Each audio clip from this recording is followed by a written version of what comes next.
Meu nome é Rodolfo Vasconcelos, sou mestrando aqui do programa de pós-graduação de filosofia. E aí eu vou trazer uma introdução, uma expansão da oficina que a gente começou na segunda da recepção dos calouros de filosofia. E aí vai fazer uma expansão do curso de oficina de leitura e escrita filosófica. Aí vai ser dividido em três partes. A primeira parte vai ser a que a gente vai apresentar hoje, que aí vai ser sobre a questão da leitura filosófica. A segunda parte vai ser sobre a dissertação filosófica. E a última parte vai ser um aparato geral sobre a minha experiência aqui na universidade, para ver se de alguma forma pode ajudar vocês ao longo da sua trajetória aqui na UFES, principalmente no curso de filosofia.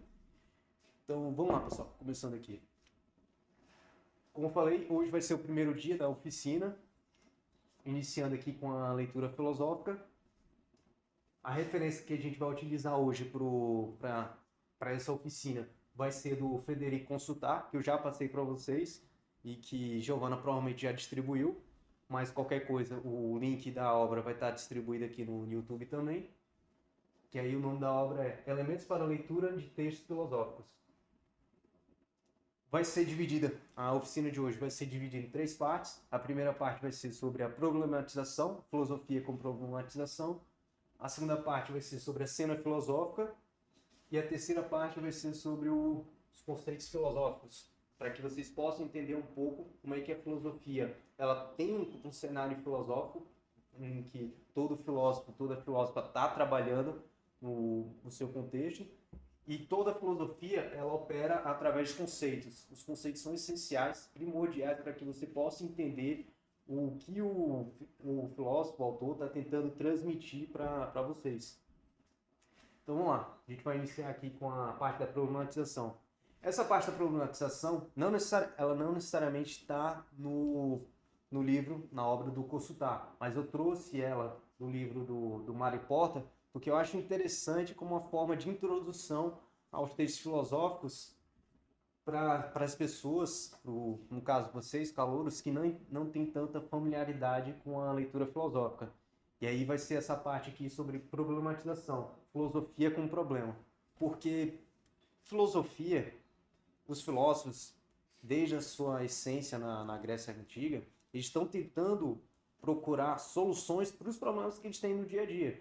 Então, se a gente começar essa abordagem aqui de filosofia como problema, de filosofia como tentar solucionar os problemas, seja do dia a dia, seja de uma tradição, aí a nossa mentalidade já está voltada para tentar descobrir o que é que o filósofo está tentando resolver. Porque se a gente pega uma obra de filosofia e lê de qualquer jeito, lê como se fosse romance, lê como se fosse uma leitura de revista, alguma coisa do tipo, a nossa mentalidade, a gente pode estar lendo as palavras, pode estar lendo as letras, só que a nossa mentalidade vai estar dispersa com outros focos, por assim dizer. Mas se a gente já inicia o texto filosófico sabendo que toda filosofia tem um problema, partindo aqui do ponto de vista do Mário Porta, então toda vez que a gente iniciar a leitura de uma obra filosófica, a gente já vai estar focado em quê? Não, vamos buscar o problema que esse filósofo está tentando resolver, porque todo filósofo, toda filósofa tem um problema que ele está tentando solucionar. E a partir disso aí, a nossa mente já está focada para essa direção, e aí sim a gente pode, de fato, entender qual o contexto, as soluções que ele está propondo para resolver aquele problema específico. Então vamos lá. Como falei aqui, toda filosofia surge de um problema. A essência da filosofia é o quê? Filia mais sofia. E aí eu peguei aqui no grego mesmo, filia com PH, se referindo ao amor, e sofia se referindo à deusa grega, do saber, justamente para indicar o quê? Que a filosofia é amor e sabedoria. Você já deve ter ouvido falar disso aí. E é justamente nessa, nesse amor, nessa amizade com a sabedoria, que os filósofos eles tentam buscar de maneira racional a solução desses problemas. Porque não é só ter amor à sabedoria, a qualquer tipo de sabedoria, porque a questão mítica é também um saber, é uma questão de.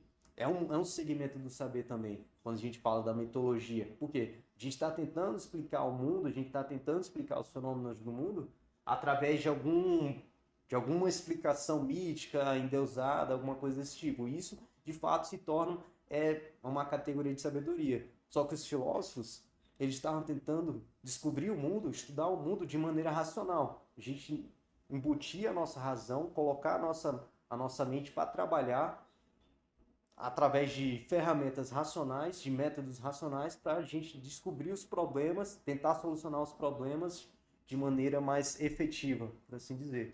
Então, por isso que filia mais Sofia, o amor à sabedoria, ela tem essa ênfase na busca racional. Por isso que também vocês têm que estar atentos na leitura filosófica de vocês, sempre a questão da tradição. Toda filosofia vai ter uma tradição, até mesmo os pré-socráticos, que vocês estão vendo agora, que são os primeiros filósofos, por assim dizer, e isso eu falo de maneira didática, mesmo esses primeiros filósofos, eles tinham uma tradição que eles já estavam acostumados. Essa tradição era o quê? A tradição mítica religiosa da própria Grécia, da própria época deles. Então, quando o Tales de Mileto, o Anaximenes, o Anaximandro, o Empédocles e esses indivíduos todos, eles estavam discutindo a questão da filosofia pré-socrática da época, que era voltada sobre a questão da arqueia, voltada sobre a questão do como o cosmos estava organizado. Então, eles estavam debatendo com o quê? Estavam debatendo justamente com os poetas e os profetas mais da antiguidade deles, que embutiram questão, colocaram respostas mitológicas, respostas religiosas sobre os fenômenos que tinham no seu dia a dia. Só que esses indivíduos, eles não estavam mais satisfeitos, porque eles perceberam que, através dos contatos que eles tiveram com outras civilizações, os egípcios, os fenícios, por aí vai, que eles receberam outras matérias, principalmente a questão da matemática, a aritmética e a questão também de saberes relacionados à navegação, eles perceberam que não era suficiente você explicar o mundo de maneira religiosa e mítica, mas que você tinha que explicar o mundo de maneira mais racional, de maneira mais precisa, por assim dizer. Então, por isso que a tradição, toda vez que vocês estiverem lendo uma obra filosófica, vocês têm que saber o contexto geral que o filósofo ele está trabalhando. Muitas vezes esse contexto ele não vai estar explícito, ele não vai estar bem exposto, porque boa parte das vezes ele vai estar pressupondo que o leitor dele ele já vai saber qual vai ser a tradição que ele está dialogando com. Então, por isso que vocês têm que ter uma noção básica de história da filosofia. E história da filosofia não é só a questão da doxografia, não é só a questão dos fatos, não é só a questão de o Aristóteles nasceu em data X, ele fez isso em data X, ele morreu em data Y, e outros fatos históricos que estão acontecendo. Não basta só você entender esses fatos históricos, mas vocês têm que entender também todo esse pensamento filosófico que tem uma determinada época. Por isso que o curso da gente está dividido em etapas. É filosofia clássica helenística 1, filosofia clássica helenística 2, medieval 1 e 2, por aí vai, justamente para que a gente possa entender o pensamento filosófico que está embutido em cada era. Então, se a gente pega, por exemplo, a filosofia dos pré-socráticos, qual era o foco dos pré-socráticos? Era justamente essa relação com o cosmos. Era buscar essa questão que eles chamaram de arqué, que era o quê? O princípio da vida, o princípio do cosmos, o princípio ordenador do cosmos. Então, naquele contexto, quando a gente está estudando os pré-socráticos, a gente tem que ter em mente, ou seja, eles têm uma perspectiva mais científica da natureza, eles estão buscando arqué, eles estão buscando esse ordenamento racional do cosmos. Se a gente for partir para a filosofia clássica, você já tem outras preocupações, você já tem uma preocupação já com a filosofia política também, com a questão dos sofistas, preparando, tendo uma certa pedagogia filosófica, preparando os cidadãos mais nobres e ricos da Grécia, principalmente Atenas, que eu coloco aqui de maneira didática, justamente preparando eles para a política. Então você tem uma preparação mais prática, civil, voltada para a política em si. Você tem um raciocínio sobre as virtudes e um raciocínio sobre a civilidade através do Sócrates também, que coloca em questão toda essa questão da virtude, todas essas questões que parecem ser claras para a gente, mas quando a gente olha o conceito de honra, o conceito de justiça, o conceito de violência, o conceito de qualquer outro conceito que a gente pode conceber numa sociedade como algo mais honroso para a sociedade, digamos, algo mais característico da polis, então a gente pode refletir, como é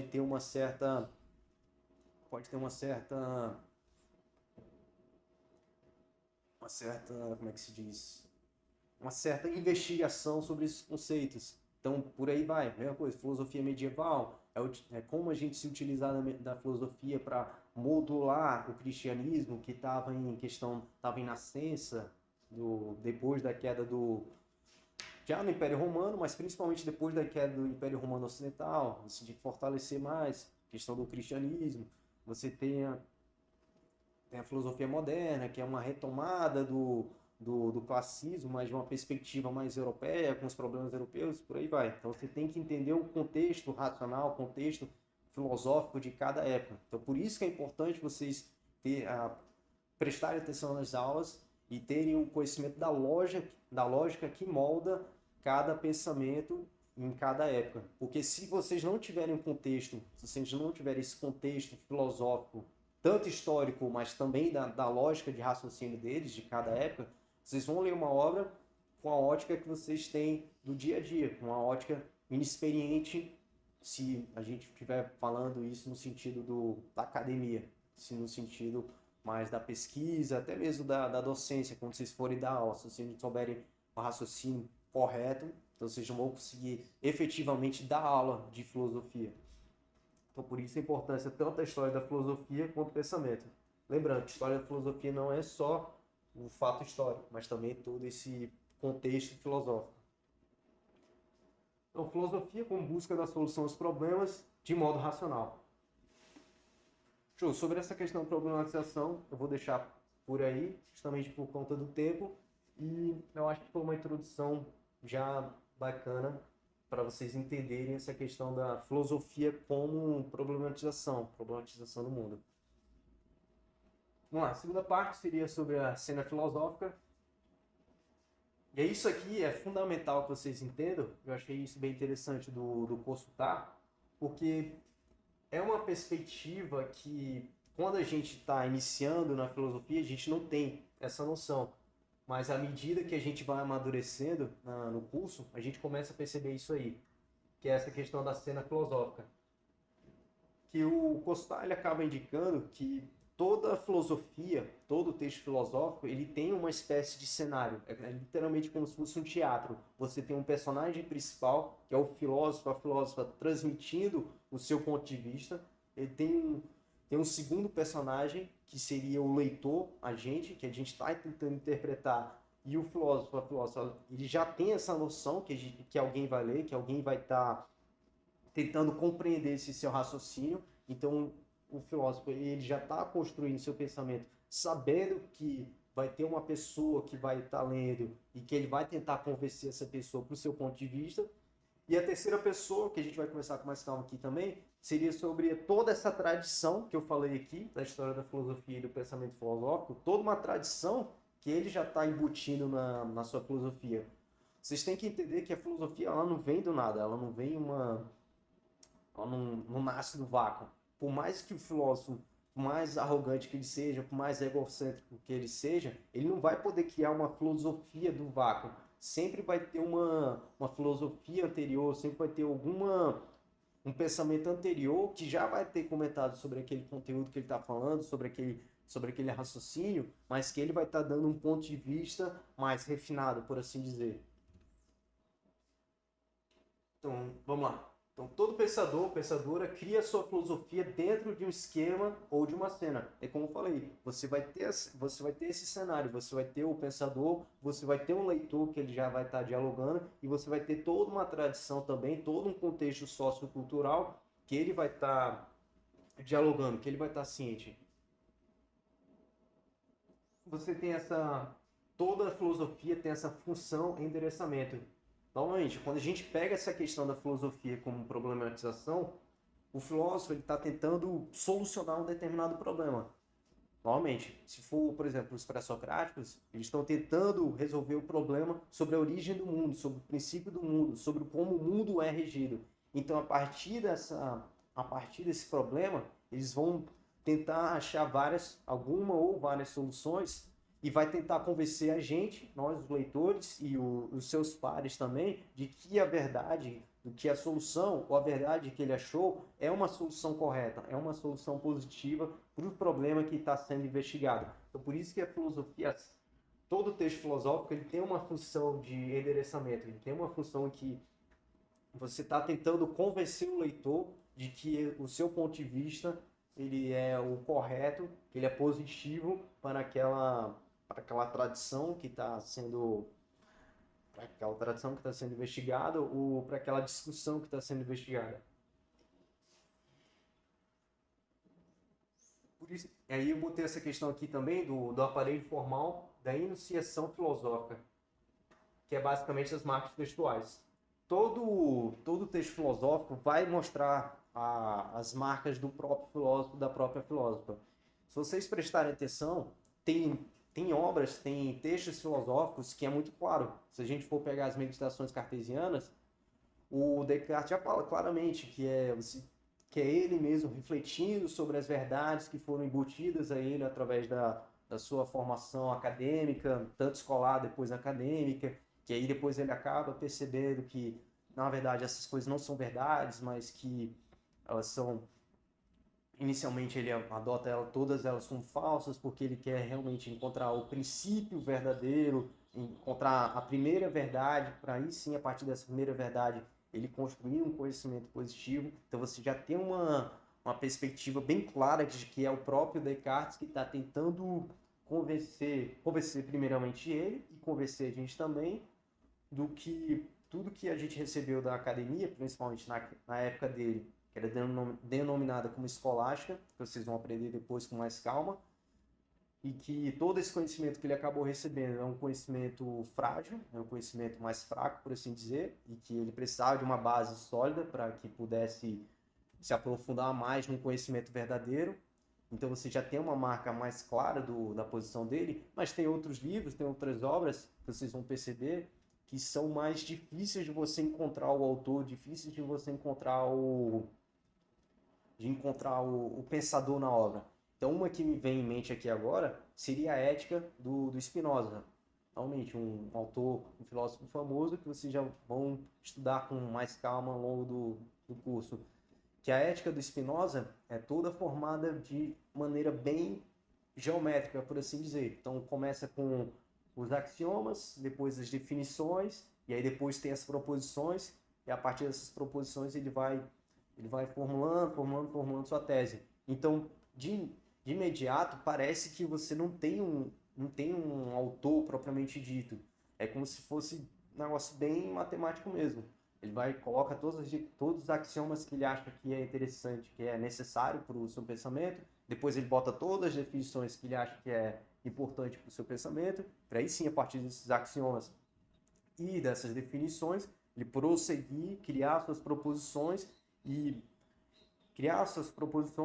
defender essas proposições de acordo com seus axiomas e definições que ele colocou inicialmente.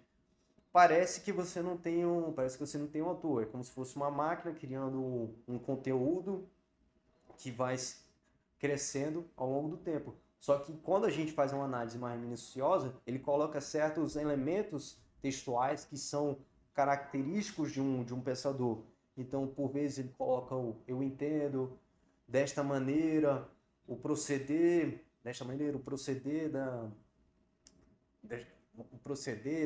de Deus, alguma coisa do tipo. Alguma coisa... Você percebe uma certa pessoalidade. Eu não estou lembrado de cabeça todos esses termos chaves para a questão aqui, mas à medida que você vai lendo as proposições, você começa a perceber uma coisa ou outra que acaba sendo mais característico do autor em si, do Spinoza em si. Então, vocês vão vendo que, ao longo do seu tempo aqui, que cada autor ele vai tentar te convencer de uma maneira mais específica para o objetivo dele. Então, às vezes, ele está dialogando com outro filósofo, às vezes, ele está dialogando com uma tradição como um todo, às vezes, ele está criticando toda uma sociedade. Então, a depender de como, a depender do quais são os alvos que ele está mirando, por assim dizer, vai ter uma certa metodologia, uma certa escrita que vai estar voltada para o leitor, para convencer ele de que alguma coisa está errada ou de que o seu pensamento está errado em determinado momento e que se você seguir o passo a passo que aquele filósofo está demonstrando, você vai seguir, você vai atingir uma nova verdade, que é a verdade que o filósofo, a filósofa está tentando transmitir. Ou até mesmo filósofos que eles colocam as questões em aberto. E o Sócrates é o que me vem em mente, porque o Sócrates ele é famoso por deixar os diálogos aporéticos, então diálogos sem solução. Então, vocês vão começar ali na República, certos diálogos do Platão, que aí o personagem principal é o Sócrates,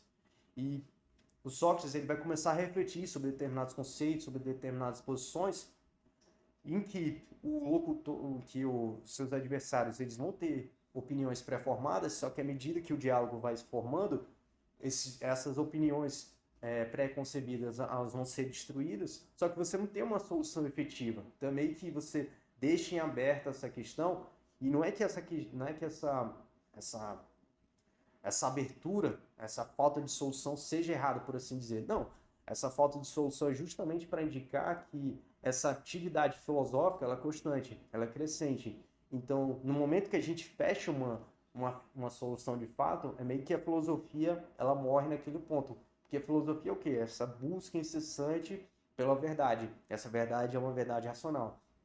Se a gente achou essa verdade, então não tem mais motivo de você estar refletindo, pensando, correndo atrás. Não, você já tem essa verdade ela se torna um dogma.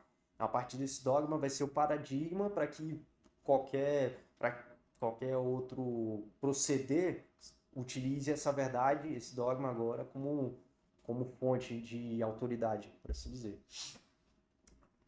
Vamos lá, continuando aqui.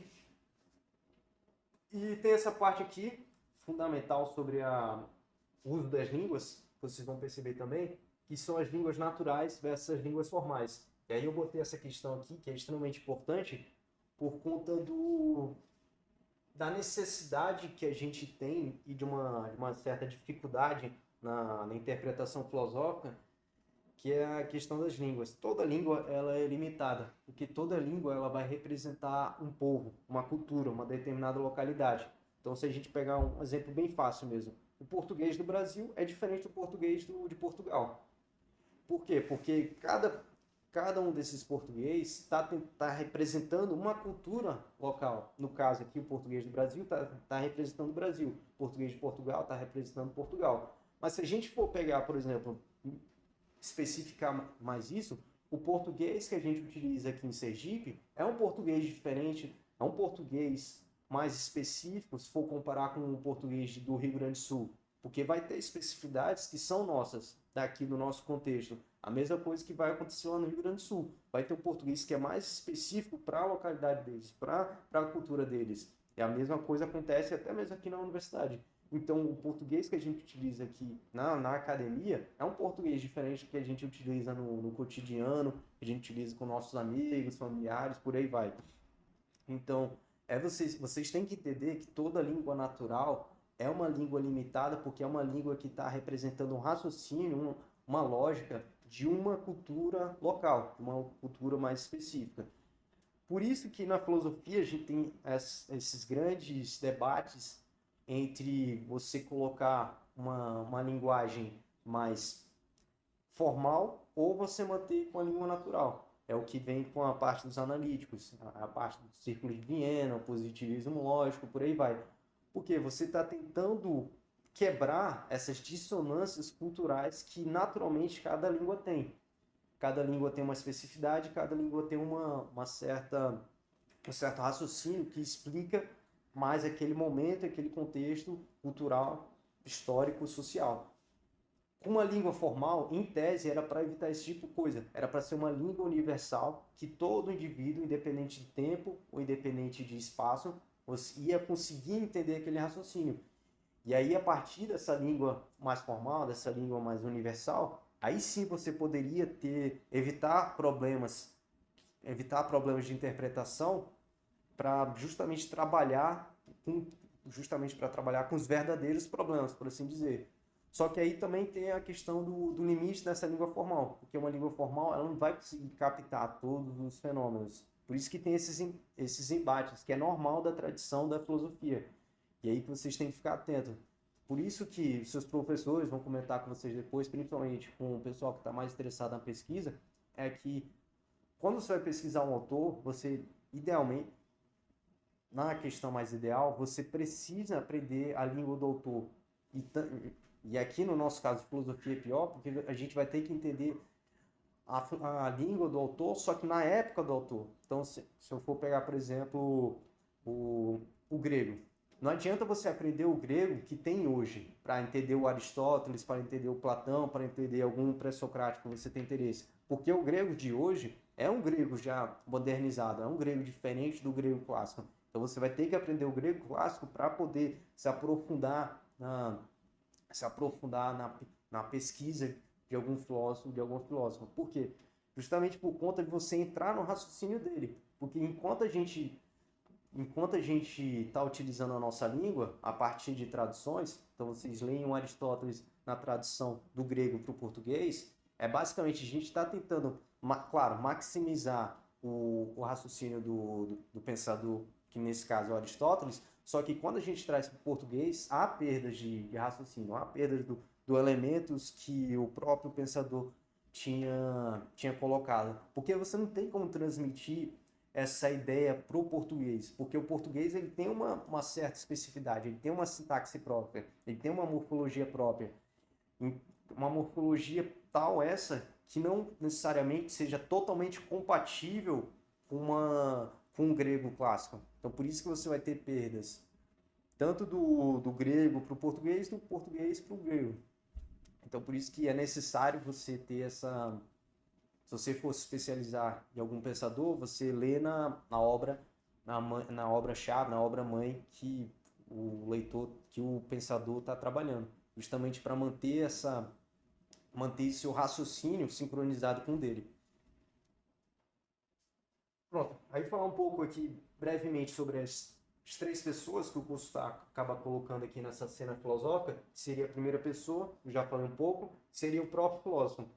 Então o filósofo, ele vai, na sua filosofia, no seu pensamento, ele vai colocar os elementos na sua posição. Ele vai colocar os elementos-chave que ele acha importante para aquela discussão. E aí, novamente, volta a questão da problematização. A gente vai ter um problema e, a partir desse problema, a gente vai criar uma filosofia. E aí, a partir desse problema, você cria a filosofia, você vai criar os conceitos, que é o que a gente vai ver aqui depois, e vai criar toda uma argumentação para sustentar esses conceitos. E muitas vezes que o filósofo faz também, ele vai tentar antecipar o que os outros contemporâneos dele vai fazer um certo contra-ataque. Porque muitas vezes os filósofos estão atacando outras tradições, outros raciocínios. Então, quando você já está fazendo uma espécie de ataque a outro raciocínio, você já tem que esperar um certo contra-ataque. E é isso muitas vezes que eles fazem com uma certa antecipação, por assim dizer. Mas a gente vai trabalhar isso com mais calma aqui na segunda pessoa. E por fim, aqui na primeira pessoa, acaba sendo o quê? É o veículo da verdade. É meio que o texto filosófico, ele vai se transformar no veículo, é onde a verdade do autor ela vai ser transmitida.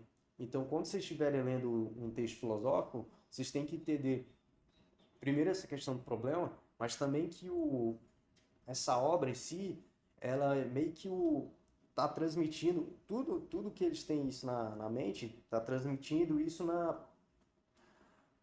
na íntegra, ou mais próximo disso, para a gente, justamente para que a gente possa entender esse raciocínio diante desse problema. E aí sim a gente vai dialogar com esse filósofo para ver se de fato esse raciocínio dele realmente procede, realmente condiz com o problema que ele tá tentando solucionar. É por isso que uma das formas de filosofia é justamente essa. A gente vai estar dialogando com o autor. Então, a filosofia não é sobre você ler uma obra filosófica e dizer, ah, não, Aristóteles falou isso, isso, isso, Platão falou isso, isso, isso, o Kant falou isso, isso, isso, e a gente decorar os conceitos, decorar a metodologia que eles utilizaram. Não. Na verdade, é justamente sobre a gente, quando estiver lendo essas obras, com dialogar com eles sobre o próprio raciocínio que eles estão tentando trazer para a gente. Por isso que é algo vivo, por isso que a gente lê uma obra antiga dessas e sempre está tendo novos insights, novos pensamentos, novos tipos de solução para aquele problema que está sendo discutido. Porque aí sim a gente vai pegar o raciocínio dele, vai comparar com o nosso raciocínio, vai comparar também com a tradição filosófica que ele está trabalhando, para ter novas perspectivas, novos insights, para ter até mesmo, será que eu posso pegar essa solução que o filósofo propôs e trazer isso para a contemporaneidade sem ter perda no conceito? Que é uma das coisas que a gente vai trabalhar também, é a questão do anacronismo conceitual. Será que trazendo esse conceito para os tempos atuais, será que a gente não vai estar retirando isso do pensamento do autor? É isso que a gente vai ver com mais calma também. Vamos lá, segunda pessoa, que seria a parte da gente, o leitor.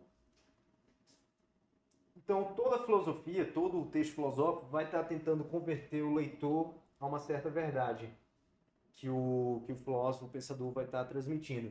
Então, geralmente, e claro, com algumas exceções, porque tem filósofos que meio que só deixam um problema aí, como é que se diz?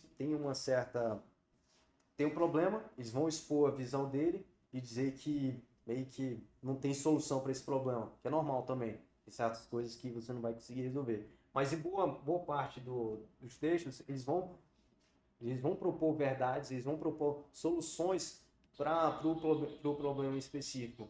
E eles vão fazer de tudo para converter a gente, para convencer a gente, através da argumentação deles e tudo mais, para convencer a gente de que o ponto de vista deles está correto, que é o ponto de vista que tem que ser adotado. Então, por isso que vocês vão perceber esses elementos de persuasão no próprio texto. Pronto. Toda a criação do texto vai ter o leitor em mente. Então, como eu falei, o autor, ele antecipa, certo? Que vai ter certos ataques, ele antecipa que vai ter um certo diálogo. Então, sempre quando ele está escrevendo, ele já está antecipando a opinião dos leitores, tanto que ele tenta antecipar com argumentos e contra-argumentos, justamente tendo a gente em mente. Como falei aqui, antecipação do diálogo, e principalmente aqui essa parte vai ser o diálogo com uma atividade filosófica. Como falei, o diálogo é a principal forma da gente entrar em contato com esse pensamento antigo e ver como é que esse pensamento ele consegue trabalhar como é que ele conseguiu trabalhar os problemas que ele tinha em mente na época dele e como é que a gente pode trabalhar esses problemas também na contemporaneidade, se for de fato algo atual. Então, por isso que filosofia é uma atividade viva, uma atividade que tem uma constante diálogo entre a gente e os autores que a gente está lendo, justamente para tentar achar soluções para os problemas que estão sendo propostos. Por isso que tem várias, como eu falei, toda vez que a gente vai lendo esses autores, mesmo os mais clássicos, a gente sempre tem novas perspectivas, que à medida que a gente vai amadurecendo também, tanto no curso quanto na vida em si, essas perspectivas elas vão mudando e a gente vai ter novos insights. E por último aqui, seria a terceira pessoa, que o curso da coloca, que seria a questão das referências. Então, todo pensador, ele tem uma tradição que ele tem em mente. Novamente, a depender do texto, ele pode estar abertamente atacando uma tradição ou ele pode estar botando de maneira implícita, meio que botando ali nas entrelinhas com quem ele está dialogando. Que ele fala uma coisa X, ele fala uma coisa Y, que aquela pessoa em específico, ou aquele grupo de pessoas, aquela comunidade, específica, eles vão entender que está sendo direcionado a eles. Então, por isso que é importante, novamente, a gente entender um pouco de história da filosofia e do pensamento filosófico de cada era. Porque se a gente não tiver esses elementos básicos aqui, a gente não vai conseguir fazer um diálogo efetivo. Porque, basicamente, a gente vai pegar o raciocínio do filósofo, do pensador, e a gente vai utilizar o que a gente tem hoje em dia, a nossa cultura, nosso próprio aprendizado, e vai querer dizer que a partir do nosso raciocínio, a partir da nossa experiência, da nossa vivência, dizer que, não, o filósofo está indicando, dizendo isso, por causa de X, Y e Z. Sendo que, na verdade, justamente porque a gente não tem essa bagagem cultural, justamente porque a gente não tem essa bagagem histórico-filosófica e também do pensamento filosófico, então a gente não vai conseguir interpretar isso de maneira correta. Por isso que a gente tem que entender bastante essa questão das referências e a questão da tradição. Pronto, em relação à cena filosófica foi isso, foi uma coisa mais básica, mas que é extremamente importante para quem está iniciando, justamente você entender essa estrutura do texto, entender que o pensador, a pensadora sempre está dialogando com outras pessoas e está tentando convencer a gente da solução deles. E esse terceiro ponto aqui, que é extremamente importante, que seria dos conceitos filosóficos. Os conceitos filosóficos é literalmente o elemento-chave, é o meio, é a arma que vai ser utilizada para que o autor, o pensador, ele possa, de fato, executar o seu plano de ação. Então, vamos lá. Se a filosofia é a busca racional para a solução dos problemas, então os conceitos são o meio pelo qual a solução é possível. O conceito é o elemento-chave em que uma filosofia gira em torno. Todo pensamento filosófico sempre vai ter conceitos, porque conceitos eles são os elementos, eles são os pilares de cada filosofia. Então, quando a gente escuta um conceito como substância, a gente escuta um conceito como justiça, a gente escuta um conceito como imperativo categórico, imperativo hipotético, ou como sabedoria e poder, esse tipo de coisa, vocês têm que entender que tudo isso aí, todos esses conceitos, eles são os elementos chaves pelo qual o pensador ele se utiliza para solucionar esse problema. Como, novamente, toda filosofia é uma busca de tentar solucionar o problema. E aí, para solucionar o problema, a gente vai ter que ter essa matéria-prima, esses elementos chaves que são necessários para atacar de fato esse problema. E aí que vem os conceitos. O conceito é basicamente esse tijolo que vai formar a base da filosofia, do pensamento, do raciocínio, justamente para que você possa justamente para que o filósofo ele possa efetivar a sua solução. Então, toda vez que vocês estiverem estudando, os seus professores eles vão apontar conceitos chaves sobre a filosofia que vocês estão acompanhando, justamente para que vocês tenham que entender, justamente para que vocês possam entender que cada conceito desse acaba sendo uma espécie de imã na qual toda uma discussão vai girar em torno. Então, se a gente for pegar o conceito de substância,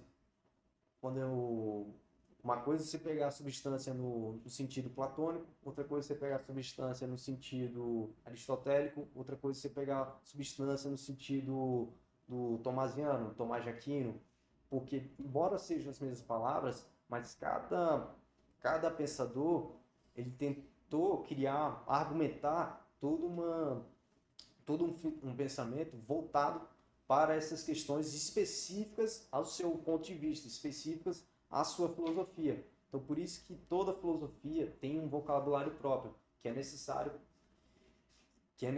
para que o filósofo, o pensador, ele crie isso, para que ele possa demonstrar, de fato, o seu ponto de vista, para tentar solucionar esses problemas. Cada filosofia é um mundo e todo conceito é único a ela. Volta à questão, todo texto filosófico, o pensador está tentando tá tentando criar uma solução para o problema. A gente já sabe disso, que a gente está comentando aqui várias vezes.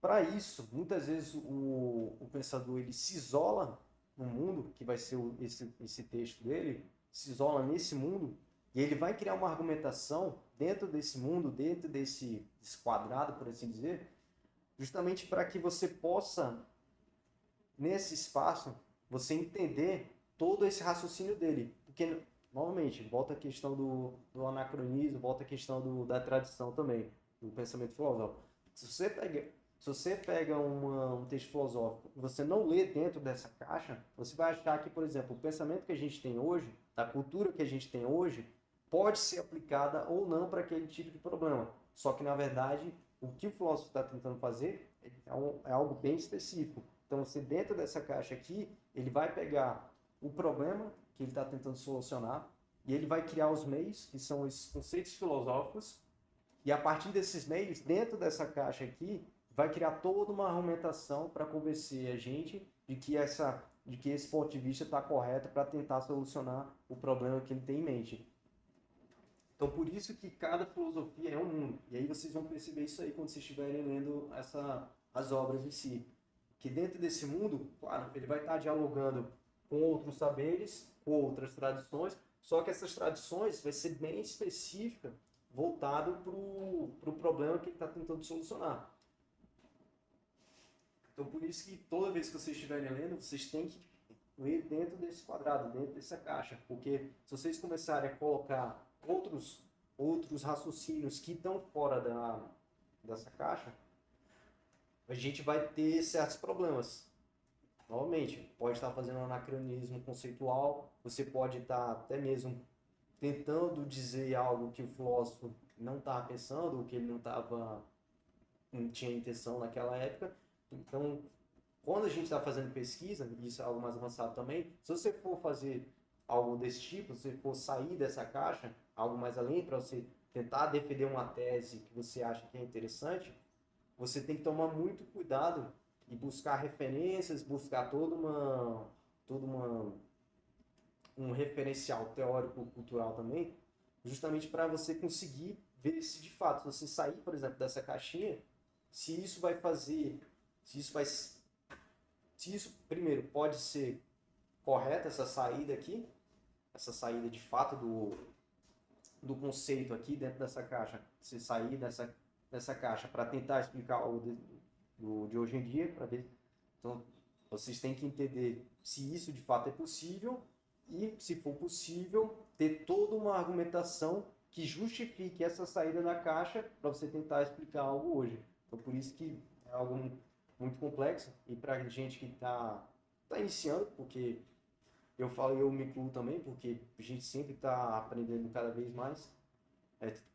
Toda vez que a gente estiver lendo essas obras filosóficas, tenta se manter dentro dessa caixa que o filósofo construiu para convencer a gente dessa solução, que aí sim, depois que você tiver mais familiarizado, não só na obra, mas também em todo o contexto, todo o raciocínio do pensador que você está trabalhando, você vê, não, será que eu posso sair de fato? Será que eu posso trazer essa solução para os dias atuais, ou trazer essa solução para uma nova perspectiva que não era a intenção do autor? Então é isso que a gente tem que ficar ligado também. Vamos lá. O conceito pode ser visto como um intermediário entre a coisa em si e o sujeito.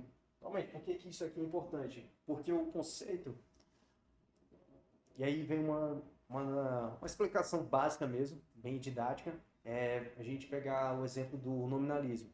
O nominalismo é uma corrente filosófica em que diz que as coisas em si, todos esses universais, toda essa questão de a gente tentar embutir essa verdade nas coisas em si, na verdade isso de fato não existe. O que existe, a gente não consegue identificar as coisas assim de fato, a gente não pode identificar verdadeiramente as coisas em si. O que acontece é o seguinte, a gente vai tentar embutir certos nomes, a gente vai embutir certos signos para essas coisas, porque a gente não consegue atingir a coisa em si, mas a gente consegue ter uma certa intermediação. Então, toda vez que eu estiver falando sobre, por exemplo, câmera, a gente tem com uma certa convenção que um aparelho que um potencial de gravação e que tem toda uma questão de luz, de efeitos, assim, tudo mais, pode ser dominado como câmera. A gente tem essa convenção, mas a coisa em si, a câmera em si, a gente não pode ter esse conhecimento. Então, é um pouco que a gente tem aqui no conceito como intermediário. Se o conceito em si, a coisa em si, a gente não consegue ter o conhecimento. Mas o conceito, ele pode ser visto, isso eu falo de maneira didática, porque ao longo dos pensamentos filosóficos, essa perspectiva ela pode mudar. Então, só que de maneira didática a gente pode perceber que o conceito ele pode ser visto como se fosse um intermediário entre a coisa em si e a gente, o sujeito. Que aí quando a gente se refere a alguma coisa ou outra, a gente sabe que por convenção que o nome X se refere a alguma coisa a X, o nome Y se refere a Y, justamente por convenção. E isso é um pouco que o conceito faz também. Quando a gente fala um determinado conceito, a gente pega, por exemplo, o imperativo categórico. Quem já estudou o Kant, principalmente a parte da ética, vai entender o que o imperativo categórico significa. Mesma coisa, imperativo hipotético, a gente sabe o que significa.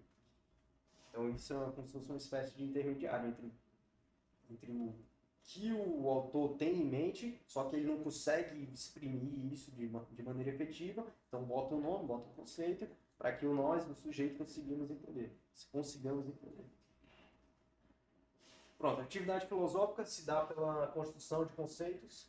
Normalmente, toda filosofia, ela gira em torno desse diálogo que a gente vai ter com o autor. E o autor, ele precisa desses conceitos, que é a matéria-prima, que são os elementos chaves, justamente para que possa efetivar o seu pensamento.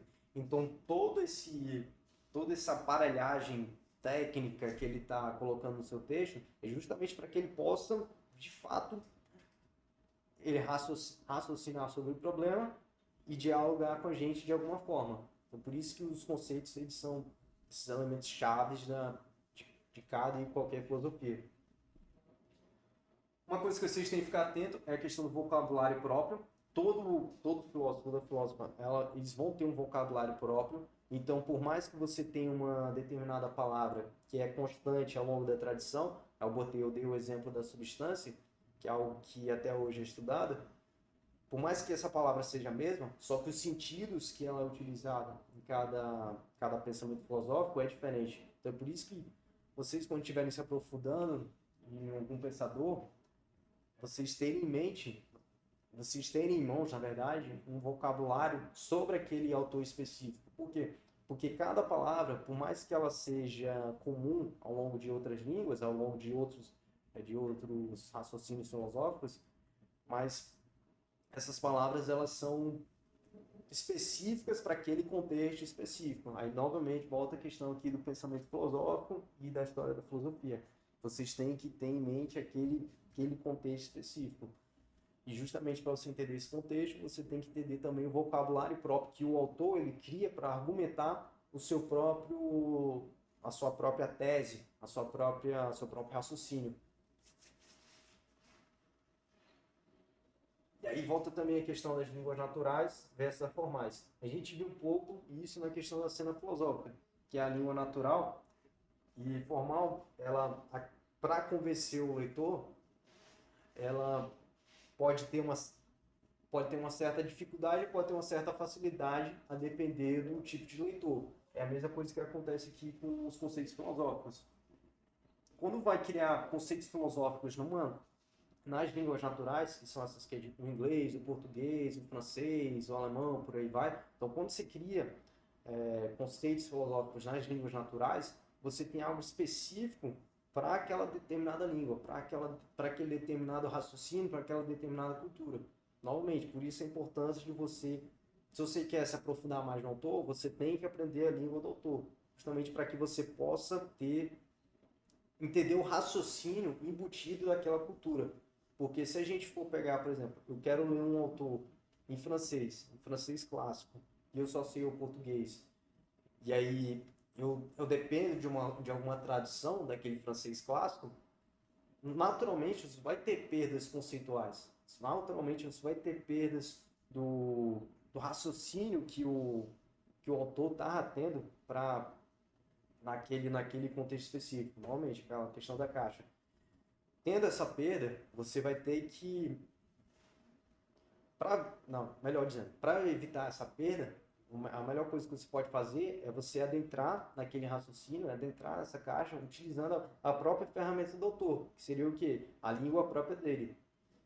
E aí, novamente, com uma forma de solução, que os filósofos já tinham percebido isso ao longo do tempo, foi tentado criar essas línguas formais, essa linguagem mais formal, justamente para você universalizar a questão da língua e a questão do raciocínio também, justamente para evitar essas divagações, esses problemas supostamente filosóficos, mas que na verdade eram problemas de linguagem, problemas de modo de como a gente coloca aquele signo em questão, aquele objeto em questão.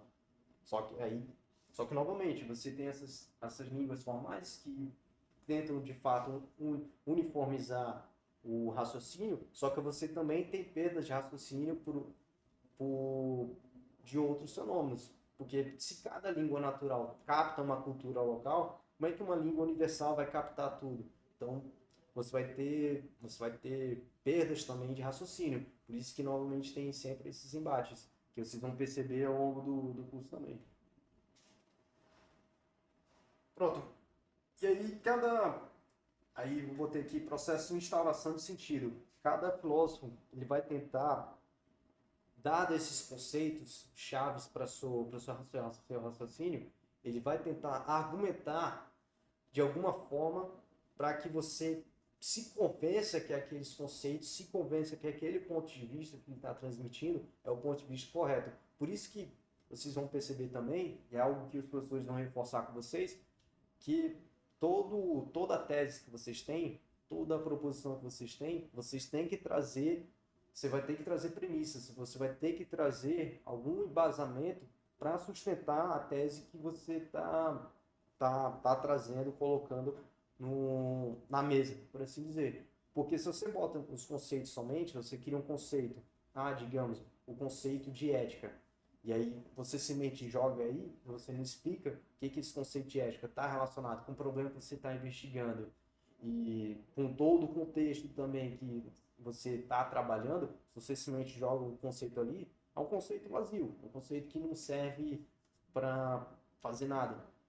Então, se você quer ter um raciocínio efetivo, e os filósofos eles fizeram isso muito bem, você vai ter que criar uma estruturação de argumento voltado sobre esses conceitos, justamente para que você possa transmitir o seu ponto de vista de maneira efetiva.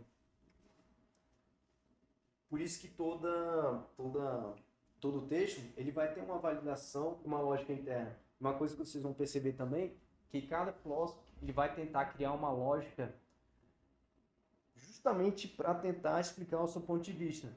Então, não se surpreenda quando um pensador ele acaba indicando que todos os seus antepassados que estavam comentando sobre o problema específico, eles estão errados, e a partir da posição dele, a partir do raciocínio dele, em diante, que vai estar prosseguindo de um caminho correto. Porque muitos deles, eles criam essa lógica interna do seu pensamento para justificar o raciocínio que eles estão tentando transmitir. E isso é algo bem comum e é algo normal também.